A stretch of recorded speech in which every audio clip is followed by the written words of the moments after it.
Welcome back to the London Free Press Podcast. Thank you once again for joining us. It's been another busy week, of course, in the city of London. If you've, maybe been taking a bit of a break from the news, I can appreciate that. But you can always catch up in the pages of the London Free Press and, of course, over at lfpress.com.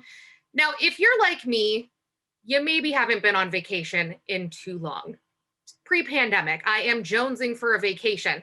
But then I go on Twitter the other night, as I normally do, and I see a video from former NHLer Ryan Whitney. He's in Toronto Pearson International Airport, just going off, complaining the security lines. He was on an Air Canada flight that was canceled. The tweet and video blew up. But his story, not all that different from other stories we're hearing coming out of Pearson Airport right now. So I'm joined by London Free Press reporter Norman DeBono today. Norm, how are you? I'm fine, Lindsay. How are you? I'm doing very well. Thank you so much. I'm excited to catch up today because you wrote a story about the London airport and how things have been affected here as well. It's kind of a bit of a domino effect. And it has to do surrounding Air Canada and flights with Toronto. What is going on here? Well, I think it's exactly that. I think you hit it right on the head. That sort of, we all know what's happening in Toronto at Pearson Airport. It's been well reported, and Ryan did just sort of a real takeout on the whole airport and Air Canada there. And I think just starting with that first, I think it's a little unfair, but Pearson is in the same position that a lot of national airports in Canada are in right now. Is they're still have in place a lot of COVID protocols that a lot of other airports in the U.S. and in Europe do not have. So that's really the story. Is that the federal government has not yet lifted restrictions on COVID protocol at airports here in Canada, and Toronto, of course, is going to get the brunt of that, especially in our area. So, we're seeing a lot of delays. We're seeing staffing shortages. We're seeing people still off with sick or with COVID protocol. They're wearing masks, and they are going slowly through the process and procedure of processing all those claims. But people in the industry will tell you there are problems with pilots, with flight attendants, counter staff, ramp staff, baggage handlers, security, airport security. There's problems, there are staffing shortages in those areas. And when there is staff working in those areas, the process is moving slowly because they're having to go through protocols.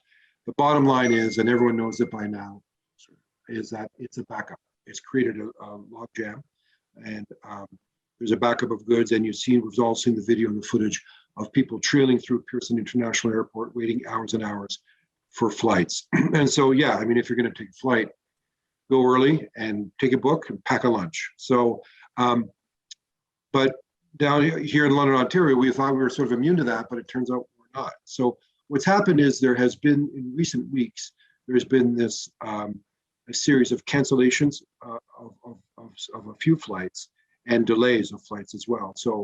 So specifically the evening flights, the early evening flights that leave Toronto to come into London, they leave around 5 o'clock on Air Canada and WestJet, that they are seeing delays. There have been and cancellations. So since May 22nd, there have been 7 cancellations of an Air Canada flight leaving at 5 p.m. from Toronto to come into London. And every other flight in that several week period has been delayed, some delayed as much as 2 hours. On the other side of the aisle, WestJet fares a little better. They've had, since May 22nd, about 2 cancellations, but they have had about half a dozen flights also delayed. One of those flights has been delayed about 4 hours. So, it's bad. It's bad. And when I look into exactly why the delays are occurring, why the cancellations are occurring, it goes back to that initial thing we talked about at Pearson, and that is staffing shortages. People are off, things are taking a longer time, and it's delays. And I guess the larger story is that after essentially being shut down, this massive industry being shut down nationally, if not internationally, for 2 years, we're finally getting going again, and we're ramping up slowly, and there are problems with the ramp up. And so it's going to take time to shake it out. But the flights are being delayed and canceled from Toronto to London specifically because there are people who are managing the flight control staff are actually short-staffed. And a lot of that, and so in the evening, there's not enough people to actually manage the flights coming in and out. So some are just being canceled because if they can't ensure you're going to take off safely, they're going to cancel the flight. Well, those are Dash 8s. They're smaller planes, but they're often sold out. So you have dozens of people who are suddenly bought the ticket, might get a notification early in the afternoon that the flight that they were planning on to come to London has been canceled. So what do? I mean, it's not as though you can sort of just delay your trip. You want to get home. So they're going to other airlines. WestJet has a later flight, but that's often delayed and that's been canceled. They're accessing, they might rent a car. They might, if they're with a friend, they might hit a friend up for a ride. Some of them are taking shuttles in, trying to get a shuttle ride in, and that's worked, but that's a long haul. So it's pretty frustrating. I spoke to one frequent flyer who uses that flight a lot because his company, he's a sales manager who's on the road a lot, and he's very angry about it. And I think a lot of people are. That it is sort of really it's imagine being at the end of a long business trip. It's 5:00 at night. You're looking forward to being home in an hour because it's a 20-minute flight. And it's a $420 flight too. Like it's not cheap. And all of a sudden you're being told, sorry, find another way. I mean, it's just a gut punch, and people are responding in kind and they're not happy about it. I guess I see all of these horror stories and I read about them and I empathize with the workers who are absolutely getting just beat up by these people. Because again, I'm a traveler. I've traveled a lot. I've been very fortunate. I've been to a lot of different airports. And I know how abusive people can be when they're exhausted. And you have to be very patient when you're traveling. And not everybody has that. But I guess I read this stuff and I think, why now? I know things are reopening, but flights have been ongoing over the last little bit. And why is Pearson specifically getting such a bad reputation? It's not the only airport in Canada. It's not even the only major airport in Canada. Vancouver sees a lot of flights. I know Pearson is very, very busy and the busiest in Canada, but it's always Pearson that I'm hearing about. And now as a result, it's a domino effect affecting London Airport. No, I think it's a very good point. And I think why Pearson, again, it's because Canadian airports still have a lot of COVID protocol in place, which other airports globally do not. As to why not a Calgary or Vancouver or Halifax, that's a great point. Montreal, I don't know. Maybe they are bad there, but we're not hearing about it as much because we're not in that media circle. But Pearson's the largest airport. It's doing a lot of traffic, and I think that's why. But I mean, you've seen the video, you've seen the footage of the long lineups all through the airport, and it's just awful. So I think there really is a problem there. I'm not surprised there's a problem because after 2 years of COVID, really having no traffic, suddenly everyone wants to travel. Everyone wants to go everywhere. Travel agents are booked. The business is booming, quite rightly, because people have pent up travel demands and they want to go somewhere. I think the other issue is that there's not. I think one could question, I'm not going to say definitively because I don't know, but I think you have to say, was there not better preparedness that could have happened from the airport? Could they have seen this coming, saying, what, people are going to be absolutely wanting to travel a lot. Business is going to be booming. How do we put in place a system that accommodates that? I think there was perhaps some short-sightedness there. So I think that needs to be addressed at the airport level. And I don't think that question is being asked enough. I think the Ryan Whitney outburst might be a good starting point in that. But for us in London, we're seeing it here as well. And again, we're not alone. I think if there are other airports, regional airports around Ontario or in Canada, there are probably seeing delays and cancellations for exactly the same reason from their feeder central airports as well. And that's going to happen until restrictions are lifted and until the infrastructure is in place, the staffing numbers get up. The COVID protocol is sort of not in place anymore. It's going to take some time to shake out, but I know the industry is concerned about it because they've been waiting. I mean, if you're an executive at London Airport, you've been holding on to things for 2 years, trying to make a go of it. Your staff at airports, and now finally things are opening up again. They want to jump right into it, and now this is a real hiccup on the way. So I mean, they're concerned about it. They want it cleared up. I can only hope that clearer heads prevail and that things move fairly soon on this.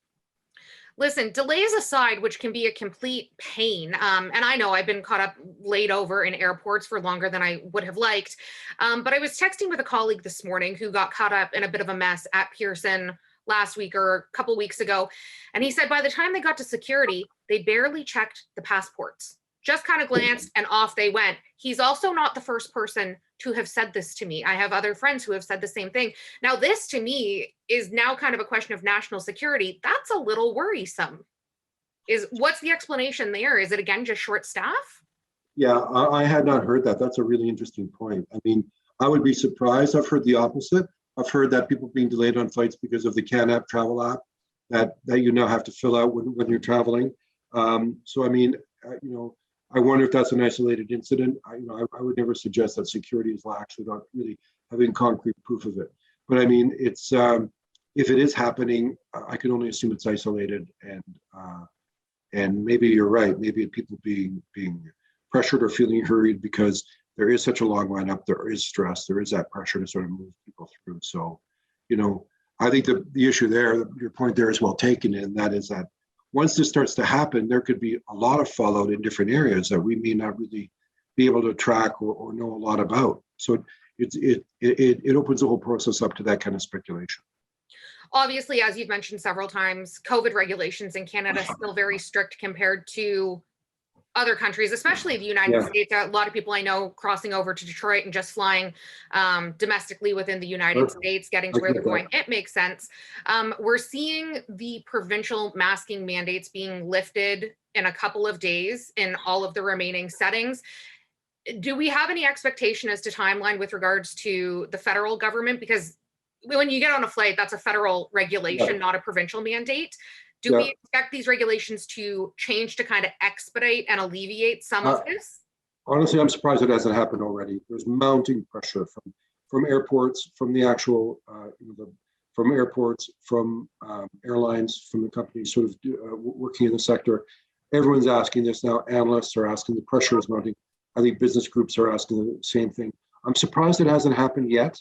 I would not be surprised if it happens fairly soon. I mean, I think it really has to. I think that it's really shown to be a real detriment. It's really having a serious effect on how people travel, how airports are operating. And again, I don't think the airports want to send that kind of message right now. They want things to go as smoothly as possible because it's such an important time that they reestablish the business that they've lost. So any kind of a hiccup or a bump is exacerbated and is something that they really want to sort of deal with as quickly as possible. So take away from this conversation, if you do have a flight booked, make sure you check your email. Something Brian Whitney said was he had been rebooked on a flight, but they hadn't notified him. So he got to the airport when he was supposed to, and they said, oh, you already missed your flight. So make sure that you are up to date on your notifications, arrive early, and just be patient. I don't know. I wish everybody traveling right now well. I'm glad I don't have to do it. But it's sad because I would love a vacation, but hearing all these horror stories, I thought, it's just not worth the headache right now. Let's stay here in Canada, Lindsay. That's right. Make it domestic. Staycation time. Staycation time. That's right. Tourism dollars staying local. Norm, I want to thank you so much for your time and efforts again. Sure. Thank you. We'll be back again next Thursday with another edition of the London Free Press podcast. But don't forget, you can always stay up to date over at lfpress.com and the pages of the London Free Press and on Twitter at lfpress. Until we talk again next Thursday, stay well.